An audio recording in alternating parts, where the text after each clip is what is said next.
Tres. Hola, buenas tardes.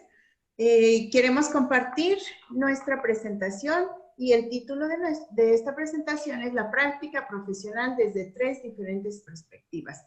Y yo soy Araceli Salas y mis compañeras son Gabriela Aló, buenas tardes. Y Catalina Juárez, buenas tardes. Muchas gracias. Gracias por estar aquí con nosotras. Bueno, nosotros queremos compartirles algunos estudios que hemos hecho sobre la práctica profesional de los alumnos ley. Yo voy a empezar hablando de las expectativas. Ley son los alumnos de la licenciatura en enseñanza de inglés de la Benemérita Universidad Autónoma de Puebla. Vamos a darle una introducción y les puedo contar que la práctica profesional forma parte de la estructura curricular, con el objeto de vincular la formación universitaria con la realidad socioeconómica, cultural y de investigación científica que impera en el entorno. La práctica profesional y el servicio social están establecidos en el artículo 5 de la Constitución. Para nuestra universidad, para UAP, la práctica profesional es una materia cursativa. En los lineamientos de la práctica profesional UAP, en el capítulo 3, dice que la práctica profesional vincula al estudiante a su futuro espacio laboral, ubicándolo en el contexto en que se desarrolla su futura profesión. Favorece la introducción en el proceso de formación del alumno a los avances científicos y tecnológicos que se aplican y desarrollan en el sector productivo, social o de servicios de su área de especialidad. Se logra una adaptación gradual del alumno a su actividad profesional y así como genera sentido de responsabilidad y cooperación organizacional. También la práctica profesional impulsa la creatividad, la innovación y la asunción de riesgos, así como la habilidad para planificar y gestionar proyectos. Entonces, es así como la práctica profesional es un mecanismo que sirve de puente para acercar a los jóvenes al mercado de trabajo, donde él pueda poner en práctica los conocimientos teóricos adquiridos, pero ya en un contexto real. Yo les voy a contar que esta reflexión surgió, por lo menos mi estudio surgió de un cuestionario más amplio que abarca más, no solo la práctica profesional, pero estaba dirigido a 16 estudiantes de ley a punto de terminar la carrera, o sea, en su último semestre.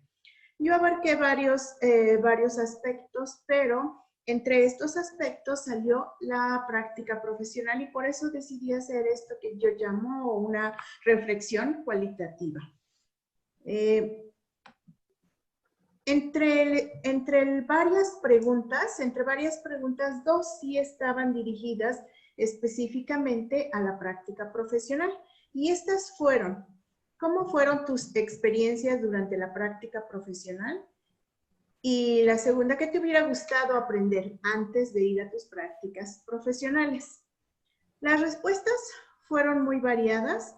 Entre estas respuestas les puedo contar que los alumnos, los participantes dijeron, mi experiencia fue muy buena. Me di cuenta del tipo de maestro que quiero ser. Tres participantes dijeron muy buena y no agregaron mucho más. Un participante dijo, afortunadamente enseñé a adultos que entendieron mis inseguridades. Otro dijo, más o menos buena. Los alumnos de prepa me enseñaron que pueden ser un desastre, pero si tienen su atención, aprenden. Me ayudó con mi tema de tesis y eso fue bueno. Esta participante, bueno, no habla en sí de la práctica, pero sí que la práctica le ayudó con el tema de tesis. Fue muy divertida. Estuve trabajando con niños. Fue todo un reto. Me di cuenta de todo lo que puede pasar en un salón de clases. No fue muy buena. Mi plan nunca funcionaba. Sentí mucha presión todo el tiempo. Tuve miedo de hacer algo mal. Estaba nerviosa, pero traté de hacerlo lo mejor que pude. Otra participante decía, yo lloraba todos los días, pero al final lloré de tristeza por dejar a los niños. Creo que todos a lo largo de nuestra carrera podemos identificarnos un poco, recordar lo que pasaba al principio, en los inicios de nuestra carrera profesional, y entonces podemos entender lo que los alumnos en la práctica profesional pasan. La segunda pregunta fue, ¿qué te hubiera gustado saber? Control de grupo, lo mencionaron, y este punto lo mencionaron 3 personas, 3 participantes diferentes, y ellos estaban trabajando con 3 grupos diferentes, entonces control de grupo fue lo que más sobresalía en sus respuestas. Otra participante dijo, controlar mis emociones. También cómo trabajar con niños con necesidades especiales. Adaptar los materiales a cada grupo. Algunos de estos temas mis compañeras los van a abordar en las siguientes participaciones que vamos a tener. La realidad de trabajar en las escuelas públicas. Cómo reaccionar y qué decirle a un alumno con problemas económicos y también familiares. A identificar los estilos de aprendizaje de los alumnos, de lo cual va a ahondar la doctora Catalina Juárez en un momento. Que los maestros del grupo me hubieran dicho cómo trabajar con esos niños. Que los alumnos son impredecibles y a no asumir que ellos entienden cuando les hablo en inglés. Cómo adaptar el libro de texto a mi forma de enseñar y a la forma de aprender de los alumnos. Y el uso de diferentes estrategias y técnicas para diferentes alumnos. Quisimos empezar esta presentación presentándoles este panorama general de lo que dicen los participantes, porque ahorita vamos a entrar a una explicación más profunda y más detallada por parte de mis compañeras. ¿Cuáles son las implicaciones y conclusiones de esta introducción y de estas participaciones? Bueno, este mecanismo de transición escuela-trabajo es utilizado como un requisito de titulación, por lo menos en BUAP, y sin embargo, se presentan diversas problemáticas sobre la práctica profesional. Hay que darse cuenta que los alumnos no están listos, aunque lleven teoría y conocimiento, la escuela aún debe apoyarlos. En BUAP, por ejemplo, se asigna un tutor de práctica profesional. La maestra Gaby ahorita va a abordar este tema. El escoger bien los lugares donde se envían a los alumnos, ya que pueden surgir prácticas abusivas con ellos. Algunos de ellos hablaron también de algunas roces o con los profesores titulares, o de algunas prácticas que ellos consideraban que no eran fáciles para ellos, que eran novatos. Algo que surgió varias veces es que se debe atender el conocimiento de los alumnos, pero también su situación afectiva y emocional. Esto fue mencionado por varios de los participantes. Y a lo mejor basados en los resultados de este estudio en pequeña escala, se podrían ofrecer talleres o clases especiales para ayudar a los alumnos. Entonces, esto sirve como una introducción a lo que mis compañeras en un momento van a hablar. Muchas gracias y agradezco su atención.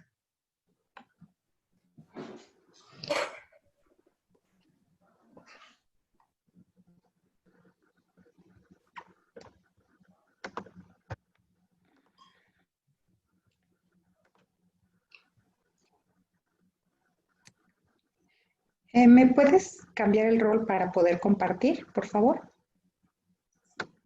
Lo hizo.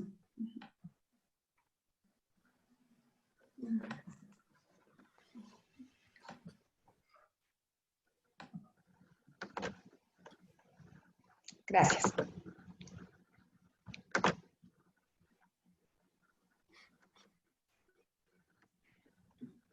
Bueno, la parte que a mí me toca y que quiero compartir con ustedes es este estudio que empecé a hacer donde trato de encontrar lo que los alumnos piensan acerca de cuál es la importancia del mentor en la construcción de la identidad del maestro de inglés.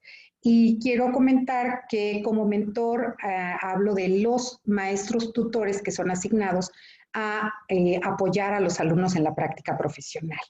Esta idea surge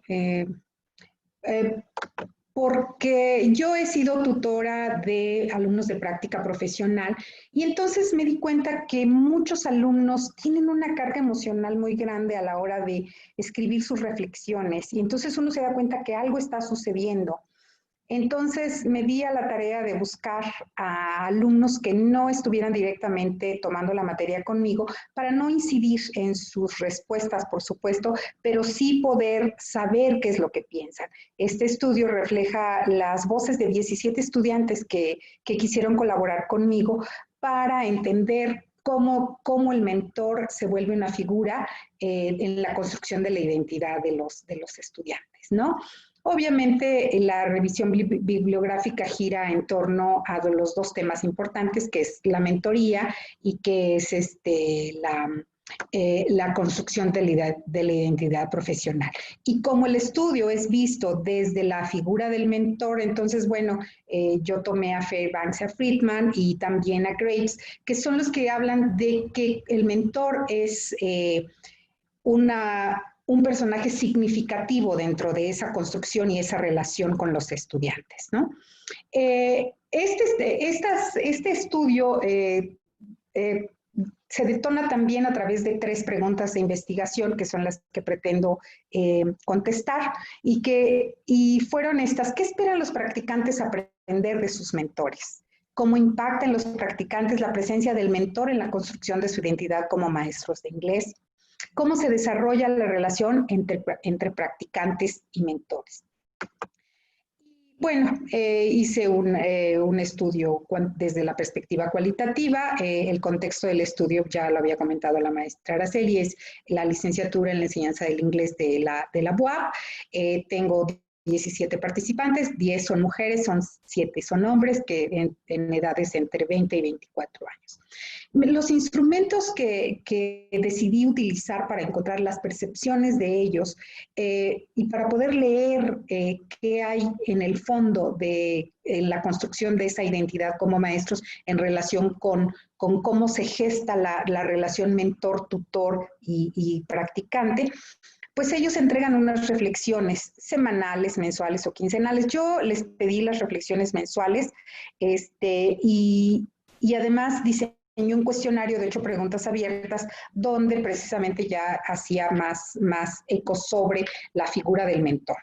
El análisis de datos es un análisis cualitativo, hice la transcripción de las reflexiones en tablas para pues poder hacer una codificación para buscar los patrones y poder categorizar obviamente las respuestas para tratar de al final sintetizar esas preguntas y poder reconstruir ese discurso, ¿no?, que los muchachos tienen con respecto a cómo forman su identidad. El cuestionario lo dividí en tres grandes aspectos. Uno que es el rol del mentor y las percepciones de los estudiantes con respecto al rol del mentor. La segunda fase sería la relación, cómo se gesta esa relación entre mentor y practicante. Y el tercero, pues la identidad, ¿no? Estas son las preguntas que usé para el cuestionario. ¿Qué rol espera que tenga su mentor? ¿Considera a su mentor como un modelo a seguir? ¿Qué acciones o actitudes de su mentor son importantes en el desarrollo de su práctica? ¿Qué aspectos considera importantes en su relación? Describa la relación ideal con su mentor. ¿Considera que su mentor lo ha ayudado a definirse como un maestro de inglés? ¿Qué espera aprender de su mentor? ¿Su mentor lo ha ayudado en el desarrollo de su práctica? Y bueno, en el caso del cuestionario, lo que hice pues fue hacer estas tablas para buscar palabras claves que me, en el caso de las reflexiones, buscar también estas 3 dimensiones: la relación, la figura del mentor y el mentor como co-constructor de la identidad, ¿no? Entonces, las palabras clave que a mí me decían mucho de lo que los estudiantes querían decir era, por ejemplo, comunicación, amabilidad, comprensión, indiferencia, ayuda, asistencia, alimentar, retroalimentación. Entonces, repetidas veces los alumnos usaron esas palabras, ¿no? Ven al mentor como co-constructor porque es impulsor, porque es motivador, porque es guía, porque es un modelo a seguir, ¿no? Emocionalmente inteligente. Y algunos decían, bueno, es la tarea del maestro, nuestra identidad como maestros, ¿no? En el caso de las reflexiones, pues ahí sí, como tenían carta abierta para escribir lo que quisieran, yo dividí los principales hallazgos en positivos y negativos, por darles un nombre, porque en realidad, bueno, lo positivo y negativo tampoco es tan evidente, ¿no? Pero algunas de las respuestas, por ejemplo, sí denotan que la figura del mentor es muy importante, como esta que dice: mi mentor es un apoyo emocional y me brinda seguridad. Mi mentor siempre me dio excelente feedback y me motivaba a ser más creativa. Dice: el mentor me permitió la expresión de mis sentimientos porque entendió que tal vez era un intento de comunicar un significado personal. Y pongo entre paréntesis esto que la alumna dijo: estaba pasando por una crisis emocional. Entonces, aquí a mí me lleva a pensar mucho la importancia que tiene que el mentor sepa escuchar y sepa leer lo que está pasando con sus estudiantes, ¿no? Me gustaría desarrollar la empatía, así como nuestro mentor lo hizo con nosotros. Y esta, por ejemplo, es muy reveladora, ¿no? De no ser por mi mentor hubiera abandonado la práctica y tal vez la escuela porque me tocó un grupo muy difícil. El mentor me ayudó a crear planeaciones muy padres para involucrar a los alumnos y en poco tiempo cambiaron. Entonces, este tipo de expresiones de menciones hacia el mentor sí refuerzan esa idea de que el mentor es una figura importante en el desarrollo de la identidad. Por otro lado, también está el contrapeso. Alumnos que dijeron que su mentor nunca les inspiró confianza, que solamente les daba 5 minutos de su tiempo y que pues, no, para ellos no era suficiente. Esto que dice: le comenté una situación problemática con el maestro de clase y me dijo que no podía ayudarme, que lo resolviera o diera de baja la materia. Entonces, este tipo de cosas pues hacen el contrapeso de cómo se construye la relación entre mentor y practicante, ¿no? Obviamente, por el tiempo, pues no podemos extendernos en los resultados, pero en más resultados, pero este estudio, pues, viéndolo desde una perspectiva muy amplia, nos da la pauta a que existen muchas implicaciones y una de ellas es que los docentes encargados de la práctica profesional en la facultad, yo creo que sí deben de tener formación en mentoría. Hay en la universidad un departamento especial que se encarga de dar precisamente esta formación a los posibles mentores, ¿no? Los docentes mentores deben tener interés en ayudar a los futuros maestros, porque como algunas de las respuestas mencionaban, pues no nos daba tiempo, solamente nos firma y a él no le importaba cómo estamos o cómo se estaba desarrollando su práctica, ¿no? Obviamente, pues los mentores deben tener excelentes habilidades de comunicación, porque es uno de los pilares importantes para esa construcción de la relación y también de la identidad, ¿no? Y bueno, otra implicación es que, como ya lo había comentado la maestra Araceli, se pueden ofrecer talleres optativos para los practicantes que los apoyen a tener mejor desempeño en la práctica, ¿no? Como pedagogías innovadoras, educación inclusiva, estilos de aprendizaje, que es precisamente de lo que va a hablar la doctora Katy. Como conclusiones, podría decir que los practicantes perciben como positiva una relación que sea de apoyo y cómoda, donde se les retroalimente y no nada más sea una relación de firmar y revisar planeaciones, ¿no? Donde sí esté implícita la parte didáctico-pedagógica, pero también el área afectiva, ¿no? Los practicantes valoran mucho a los mentores de los que puedan aprender en vez de alguien que nada más les tenga que otorgar una calificación, ¿no? Los practicantes creen que su desempeño personal es importante y de responsabilidad propia. Entonces están en una etapa de su formación en donde saben que ya es responsabilidad propia, pero que de alguna manera el mentor sí es un detonante y una figura de apoyo, ¿no?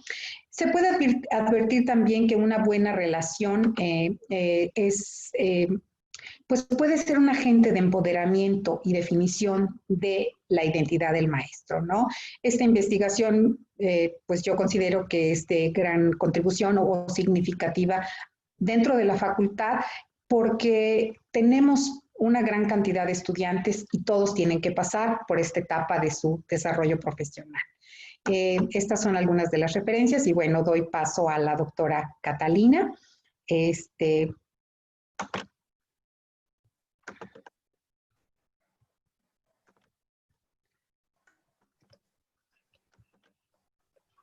Ya está.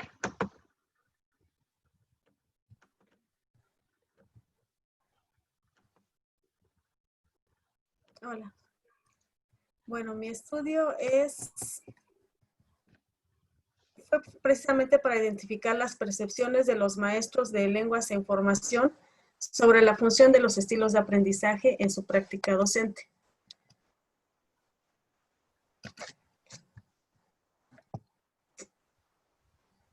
No quiero.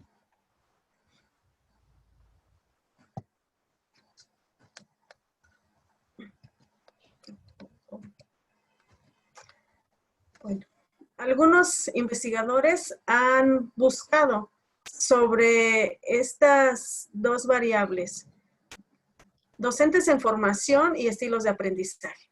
En sus resultados observaron que los docentes en formación no toman en cuenta los estilos de aprendizaje en su práctica docente y que no están capacitados para manejar la diferencia de estilos de aprendizaje. Además, observaron que los docentes en formación enseñan como creen que es la enseñanza de las lenguas y como han observado a sus docentes que han enseñado la lengua extranjera. Además de tomar como referencia su propia manera en que ellos aprendieron. Los docentes en formación deben conocer sobre estilos de aprendizaje y aplicarlos en su enseñanza porque les ayudaría a tener una instrucción efectiva. Podrían mejorar los resultados de aprendizaje de sus estudiantes. Y deben estar conscientes sobre la existencia de estilos de aprendizaje porque les puede permitir preparar experiencias de aprendizaje efectivas donde el estrés de los estudiantes se minimice. Además, tener conocimiento de los estilos de aprendizaje los va a ayudar a poder reestructurar lo que ellos ya están haciendo, pueden reestructurar sus planeaciones, su forma de enseñar y pueden modificar las creencias que tienen sobre la práctica docente y los estilos de aprendizaje. Además de que podrían reevaluar sus estrategias de enseñanza y las actividades que están empleando en cada una de sus intervenciones o su práctica docente. ¿Qué son los estilos de aprendizaje? Bueno, los estilos de aprendizaje son los rasgos cognitivos, afectivos y fisiológicos que sirven como indicadores relativamente estables de cómo los alumnos perciben, interaccionan y responden a sus ambientes de aprendizaje. Existen varios modelos de estilos de aprendizaje. El que yo ocupé para mi estudio es el propuesto por Alonso, Jane y Gallego, en el cual dividen los estilos de aprendizaje, los caracterizan en activo, reflexivo, teórico y pragmático. Cada uno de ellos tiene diferentes características y hace diferentes acciones para poder trabajar con la nueva información. En el caso de los alumnos activos, ellos les gusta reunir información en actividades que sean novedosas y que les requiera poco tiempo estar dedicados a realizar esa actividad. Al alumno reflexivo le gusta analizar de manera profunda la información. Al alumno teórico, él puede manejar la información y le gusta reestructurar y sintetizarla. Y al alumno pragmático le gusta aplicar la información y planificar la siguiente experiencia. Como vemos, cada uno de ellos tiene una manera particular de trabajar con la información y las actividades les requieren diferentes tiempos de dedicación para cada uno de ellas. Por lo tanto, los alumnos tienen también un estilo de aprendizaje, pero también un ritmo de trabajo particular. Y la metodología. El objetivo de este estudio fue identificar las percepciones de los maestros de lenguas en formación sobre la función de los estilos de aprendizaje en su práctica docente. El tipo de estudio que realicé fue cualitativo porque me permitió explorar el significado de las vidas de las personas en un contexto del mundo real. En este caso fue en su práctica docente. El muestreo se llevó a cabo por bola de nieve. Yo no doy esta materia, por lo tanto no tengo interacción con los alumnos que están en su práctica docente, pero al poder contactar a uno, él me sugirió a los demás participantes. Empleé dos instrumentos. Uno fue para identificar los estilos de aprendizaje de los estudiantes. Yo quería saber también de qué manera inciden, o si de alguna manera inciden los estilos de aprendizaje como se ha mostrado en la teoría, cómo incide este estilo de aprendizaje en la forma de enseñar de estos docentes en formación. Se llevó a cabo una entrevista donde se pudo recuperar la percepción de los docentes de formación sobre la función de los estilos de aprendizaje en su práctica docente, además de que se analicé las planeaciones de los participantes. En los resultados pude observar que los docentes en formación, 8 de ellos sí conocían sobre los estilos de aprendizaje y el efecto que estos tienen en los resultados de aprendizaje o en la adquisición de la lengua extranjera, y 2 de ellos no. Ellos consideran que son los estilos de aprendizaje, por lo menos tener ese conocimiento, son una base sólida para integrar los materiales y además de cierta manera influyen en la forma en que van a enseñar. Los docentes en formación o en entrenamiento sí consideran los estilos de aprendizaje en su práctica. Bueno, los 8 que conocían sobre los estilos de aprendizaje de manera consciente lo toman en cuenta, y los otros estudiantes de manera inconsciente de cierta manera también tomaban en cuenta los estilos de aprendizaje por el tipo de actividades que planeaban que presentaban en cada una de las experiencias de aprendizaje. Ellos consideran que tomar en cuenta los estilos de aprendizaje les ayuda a alcanzar o a lograr su propósito de enseñanza, aprendizaje, y no solo atender a algunos de los alumnos, sino a la mayoría de ellos. Los docentes 7 de ellos pudieron respetar el ritmo de trabajo de los estudiantes cuando tuvieron libertad para trabajar en sus grupos. 3 de ellos debían seguir las normas del docente a cargo del grupo y debían entregar ciertos productos y cierto avance en cada una de sus intervenciones. Por lo tanto, 7 de ellos sí pudieron respetar los estilos de aprendizaje, 3 de ellos no. Y los que respetaron el ritmo de trabajo de los estudiantes utilizaron diferentes estrategias para poder esperar a los alumnos que requerían más tiempo en la realización de las diferentes tareas. Al conocer sobre la teoría de los estilos de aprendizaje más a profundidad, los 10 participantes consideraron que sí tomarían en cuenta la forma de aprender de sus estudiantes en su futura práctica docente, porque les permitiría tener un mejor desarrollo de sus clases y además podrían atender a todos los estudiantes y no solo a algunos. En los resultados también se pudo observar una predominancia de estilo de aprendizaje teórico y este estilo de aprendizaje, como ya se vio que llega a hipótesis, que lleva a teorías, el tipo de actividades que los docentes en formación o en entrenamiento ocuparon fue la resolución de problemas, y esta estrategia activa principalmente las fortalezas de los alumnos teóricos. De cierta manera, pues bueno, este hallazgo coincide con el estudio realizado en algunas otras investigaciones, y donde han encontrado que los docentes en entrenamiento enseñan de la forma en que ellos aprenden. Algunas conclusiones, bueno, estas son las conclusiones. Los docentes en formación sí conocen sobre los estilos de aprendizaje y atribuyen un rol importante a ellos en el desarrollo de la lengua extranjera. Emplean estrategias de enseñanza y recursos didácticos que empatan con sus propios estilos de aprendizaje. Por lo tanto, favorecen solo a algunos estudiantes, aquellos que tienen el mismo estilo de aprendizaje que él, ¿no? O que los docentes. Las implicaciones. Se debe A partir de esos hallazgos, se considera que es importante que los docentes en entrenamiento puedan instruirse o puedan formarse en la teoría de estilos de aprendizaje para poder proveer para poder crear actividades, experiencias de aprendizaje donde sea una práctica docente inclusiva, de modo que sus resultados de aprendizaje mejoren y se pueda tener una comprensión de los diversos modos de trabajo y diferentes ritmos de trabajo de los estudiantes. Además de que les puede ayudar a comprender la variedad de recursos que deben utilizar para promover el aprendizaje de todos los estudiantes y no solo conocer los estilos de aprendizaje, porque sí los conocen, pero no los aplican de manera apropiada. Como se pudo observar, solo están atendiendo básicamente al alumno que aprende de la misma forma que él. Entonces, sí deberían atender, conocer y atenderlos, pero a los 4 estilos, o depende de los estilos, las tipologías de estilos de aprendizaje, porque hay diferentes dependiendo del modelo teórico que emplees. En este caso, yo utilicé el de Jani y Alonso.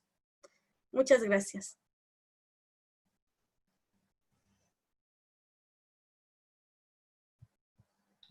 Estaremos atentas a sus preguntas. Muchas gracias por su atención y esperamos las preguntas. Gracias. Hasta luego. Gracias.